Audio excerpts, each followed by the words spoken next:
তেলের উপরে দিয়ে দিলাম সাদা জিরে আর কালো জিরে, পেঁয়াজ ঘষে নিয়েছি, এই পেঁয়াজ দিয়ে দিলাম, নুন, হলুদ, একটু সামান্য জিরের গুঁড়ো, একটু সামান্য আদা। আমি রসুন দেই না মাছের তরকারিতে, আমি রসুন দেই না, কারণ রসুন নাকি মাছের জন্য, মাছের তরকারিতে খাওয়া ঠিকঠাক ভালো না স্বাস্থ্যের জন্য, তাই আমি মাছের তরকারিতে সাধারণত রসুন দেই না।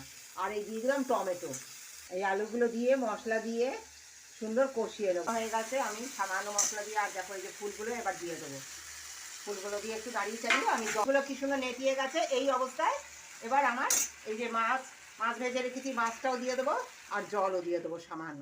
দেখো বন্ধুরা কত সুন্দর হয়ে গেছে আমার এই তরকারি, সুন্দর আলুও গলে গেছে, সমস্ত ফুল গলে গেছে, কত সুন্দর হয়েছে। তোমরা একবার এইটা ট্রাই করো আর আমাকে জানাও এর যে ঔষধি গুণ তোমরা সম্পূর্ণ পাওয়ার জন্য। আর যদি ভালো লাগে আমার এই রেসিপি, অবশ্যই তোমরা পাশে থেকে প্রতিদিনের ভিডিওটি দেখো এবং লাইক, শেয়ার করো, সাবস্ক্রাইব করো।